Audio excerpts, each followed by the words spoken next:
거듭난 모든 사람의 내면에서는 완벽한 변화가 일어나고 있습니다. 이 사실은 성경 여러 곳에서 확인할 수 있는데요.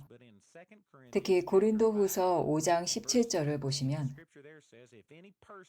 누구든지 그리스도 안에 있으면 새로운 피조물이라 이전 것은 지나갔으니 보라 새 것이 되었도다.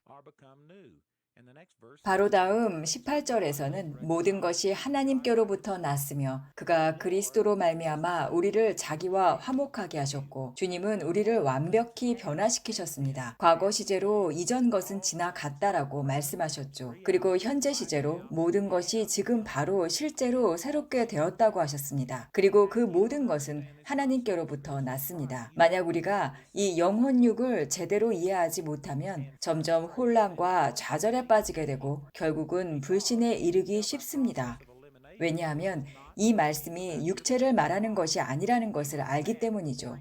구원받기 전에 뚱뚱했다면 구원받은 후에도 여전히 뚱뚱할 겁니다. 이렇듯 거듭난 우리의 몸은 즉시 모두 새롭게 되지 않았죠. 우리의 혼 역시 마찬가지입니다. 왜냐하면 구원받기 전에 건망증이 있었다면 구원받은 후에도 여전히 건망증이 있고 우울했다면 그대로 우울할 것이고 수학에 재능이 없었다면 여전히 그럴 겁니다. 구원받았다고 해서 갑자기 우울증이 사라지거나 천재가 되는 것은 아닙니다. 혼은 단번에 변화되지 못하죠. 이렇게 소고법으로 보면 새로운 피조물은 몸도 아니고 혼도 아닙니다. 그럼 이제 남은 것은 영뿐이네요. 우리의 영이 바로 구원받는 순간 완전히 변화된 부분입니다. 누군가가 예수 그리스도를 자신의 주로 영접하면 즉각적인 변화가 일어납니다. 고린도후서 5장 17절은 그 변화가 진행 중이 아니라 이미 이루어진 것이라고 완료형으로 말하죠. 이미 이루어졌고 완료된 사실이죠. 그런데 만약 그 변화가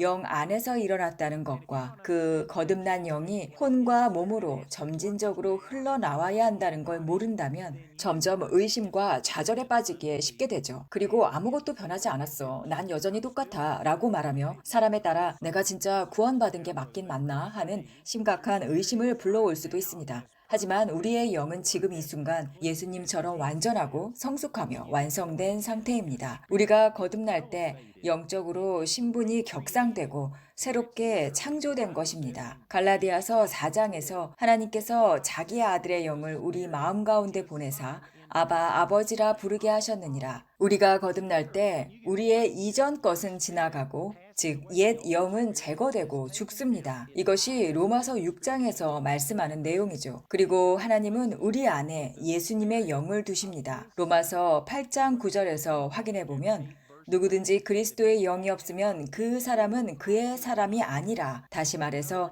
우리가 정말로 거듭난 것이 맞으려면 하나님께서 자기 아들의 영을 우리의 마음 안에 두시는 것을 받아야만 합니다. 예수님의 영은 거듭난 모든 자녀 안에 거하기 위해 오셨습니다. 그리고 우리의 영과 예수님의 영은 결합되어 있죠. 서로 연합되어 하나가 되었습니다. 그래서 우리는 이제 완전한 새로운 피조물이 된 것입니다.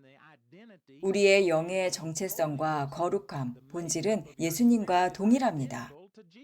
요한복음 4장 24절에 하나님은 영이시니 예배하는 자는 영과 진리로 예배할지니라. 예수님은 분명히 말씀하셨습니다. 영과 진리로 예배하라고요. 그렇다면 거룩하신 하나님이 어떻게 거룩하지 않은 인간과 교제하실까요? 우리가 아무리 최선을 다해도 하나님의 기준에는 미치지 못하지 않습니까? 그 일이 어떻게 가능하냐면 우리가 예수님을 믿을 때 거듭나게 되고 우리의 영 안에서 의롭고 거룩한 새로운 피조물이 되는 겁니다. 우리의 영은 예수님처럼 순결하고 거룩합니다. 왜냐하면 예수님의 의가 우리에게 주어졌기 때문입니다.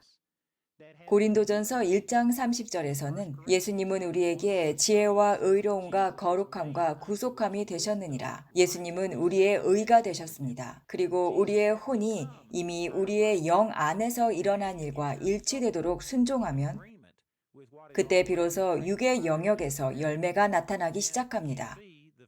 우리의 영은 혼을 통해 육, 곧 물리적인 세계로 흘러나와야 합니다. 혼은 마치 밸브와 같습니다. 그 밸브는 우리의 마음, 감정, 생각과 같은 혼의 기능을 말하는 것입니다. 예수 그리스도를 죽은 자 가운데서 일으키신 동일한 능력이 이미 모든 거듭난 자 안에 거하고 계십니다. 하지만 벨브인 마음이 닫혀 있다면, 즉 그 진리를 받아들이지 않고 마음을 새롭게 하지 않는다면, 다르게 말해 영적인 거울인 성경으로 보게 되는 것들이 육신의 거울로 보는 현실보다 더 실제하는 것처럼 느껴지지 않는다면, 우리 안에 계신 예수님의 부활 생명이 흘러나가지 못하도록 차단하는 것이죠. 수도꼭지의 밸브를 잠그는 것과 똑같이 말이죠. 그러나 우리는 "저는 고통스럽고 아파요. 이 진단서를 보세요. 의사가 저는 곧 죽는데요. 라고 말하며 그 상황이 우리의 마음을 지배하면 그 혼은 하나님의 능력을 차단해 버릴 수 있습니다. 그 결과 하나님의 생명의 능력이 단 한 방울도 우리의 육체에 닿지 못하게 되죠. 우리 안에 하나님의 부활 생명이 있음에도 그 능력을 내보내지 못하고 죽을 수도 있죠. 우리가 밸브만 연다면 하나님은 우리의 삶의 모든 영역에 나타나실 수 있습니다. 우리 안에는 우울, 분노, 쓴뿌리가 있죠. 하지만 거듭난 우리의 영 안에는 사랑과 기쁨과 평강이 항상 존재합니다. 갈라디아서 5장 22절에 성령의 열매처럼 말이죠. 그러니까 우리 안에서 결정적인 역할을 하는 부분은 바로 혼입니다. 그래서 그리스도인의 삶에서 남은 모든 과정은 마음을 새롭게 하는 것입니다. 마음을 새롭게 할 때 변화를 받아 우리의 삶에 하나님이 나타나게 되는 것입니다.